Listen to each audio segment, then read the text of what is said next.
When you head outdoors, whether it's a weekend of camping, a long bike trek, or a step into wilderness trails, the smallest detail often makes the biggest difference.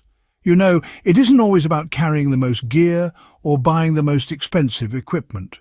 History has shown again and again that the people who survived were those who knew how to improvise, adapt, and use what was around them. Soldiers during long marches, pioneers crossing rugged lands, and explorers venturing into unknown forests relied less on fancy kits and more on clever tricks that kept them alive. A torn poncho became shelter, a bit of cordage turned into fishing line, and an old tin became a fire starter. These aren't gimmicks, they are practical, field-tested methods. Today, let's explore 10 survival hacks that could mean the difference between comfort and catastrophe when you're outdoors. Hack 1. Turning a tin can into a cooking stove. In the wilderness, hot food and boiled water are a lifeline. A simple empty can becomes an instant stove if prepared correctly. By cutting a few ventilation holes near the base and one larger opening at the side, you create a draft system that allows airflow to feed a small fire. A handful of twigs or pine cones is enough fuel to boil water in minutes. This trick was used by soldiers in the field when stoves weren't available and is just as effective today. It works because metal holds heat, channels flames, and prevents fuel from burning too quickly. Hack 2. Using socks as water filters. When crossing rivers or caught without clean water, improvised filtering is essential. A sock packed with layers, grass, charcoal from an old fire, and sand, if available, creates a primitive water filter. While it won't remove microscopic pathogens, it will trap sediments, insects, and larger debris. Boiling afterward ensures safety. Travellers in harsh landscapes have relied on this layering technique for centuries, using cloth to hold natural materials in place until water runs clear. Hack 3. Fire starter from cotton and wax. Fire is the difference between warmth and frostbite, food and hunger. Cotton pads or scraps dipped in melted wax and stored in a small pouch are one of the most reliable ways to start a fire in damp conditions. The wax waterproofs the cotton but still allows it to ignite quickly with a spark. Biking adventurers tuck these in their repair kits, while early trappers and hunters would soak cloth scraps in animal fat for the same effect. It is simple, lightweight, and almost foolproof in bad weather. Hack 4. Emergency shelter from a poncho and rope. Carrying a tent is ideal, but when space and weight are limited, a poncho and cord become your best defense against wind and rain. By tying the corners to trees and pulling the center taut with a stick or tied cord, you create an A-frame shelter. The slope design sheds water while giving enough room to sit or lie beneath. The trick is to angle the structure low enough to block wind, but high enough for airflow, reducing condensation.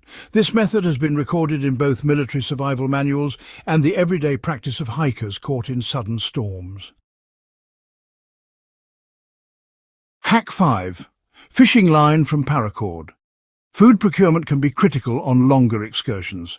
Paracord, carried by many for general use, is not just rope. Inside its outer sheath are several inner strands. By separating these, you create strong, thin fibers that serve perfectly as fishing line. Add a small bent hook, crafted from a safety pin, thorn or sharpened twig, and you have a functioning fishing kit without ever carrying dedicated gear. Early outdoorsmen often relied on this very principle, using shoelaces or thread pulled from clothing to improvise tackle. Hack 6. Turning a bike tire tube into elastic survival tools. For bikers exploring wilderness trails, a spare tube is more than repair material. Sections cut from a damaged inner tube can be used as heavy-duty rubber bands, fire starters, or even makeshift straps for gear. When burned, inner tube rubber produces an intense flame that resists wind and rain, perfect for emergency signaling or stubborn fire starting. Explorers in rugged regions often carried strips of rubber precisely for this reason. Something that lights even in a storm can be the difference between survival and exposure. Hack 7. Signaling with reflective surfaces. In survival, being seen can be as vital as staying warm. A mirror, foil wrapper, or even the shiny surface of a phone screen becomes a signaling tool. By angling the reflection toward rescuers, planes, or distant companions, you can send flashes of light visible miles away. Ancient armies used polished shields for similar purposes, while stranded sailors relied on compact mirrors. The principle hasn't changed. Light travels far, and in open landscapes it may be your lifeline. Hack 8. Creating natural cordage. Cord is one of the most valuable resources outdoors. If you lose yours, nature provides substitutes. Stripping bark from willow, cedar or nettle stalks and twisting the fibers creates durable, flexible cordage. The technique is simple. Twist two strands in opposite directions so they bind against one another. This cord can lash poles for a shelter, hang food out of reach of animals or serve as a trapline. Indigenous cultures worldwide mastered this technique, and it remains one of the most useful bushcraft skills today. Hack 9. Using charcoal as medicine and filter. After a fire, don't overlook the value of charcoal. Crushed charcoal not only filters water when layered into cloth or containers, but it also has medicinal uses.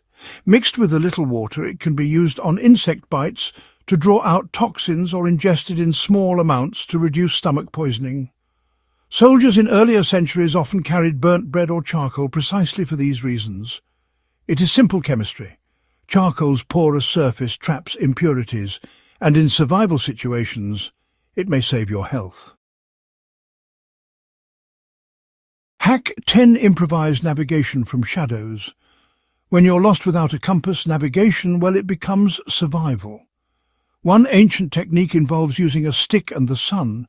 You simply place the stick upright in the ground and mark the tip of its shadow with a stone. Then you wait about 15 minutes and mark again. The line between the two marks that points east to west.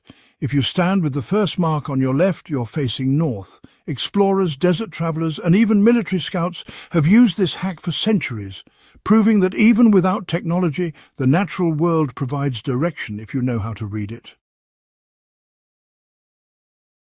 What unites these 10 hacks is not just cleverness, but resilience. They work because they're rooted in practical science and a long human history. Metal conducts heat, fibers twist into strength, light reflects across distance, and nature provides what is missing. Generations before us relied on these very same principles, often under harsher conditions than most modern campers face. Knowing them doesn't just make you resourceful, it connects you with the same stream of human survival knowledge that carried explorers, soldiers, and wanderers through centuries of challenge. Survival isn't about fear, it's about preparation. These 10 hacks aren't gimmicks to impress friends on a weekend trip. They are skills that build confidence, independence, and respect for the outdoors. The next time you pack for a camping trip, ride into wilderness trails, or hike into unknown terrain, just remember that survival often rests on using what's at hand in smart ways. If you found these methods as valuable as the generations before us did, don't keep them to yourself. Subscribe to Backyard Wisdom for more survival knowledge rooted in history and practice, and share this with fellow adventurers. Because when the moment comes, it won't be the gear in your pack that saves you. It will be the wisdom in your mind.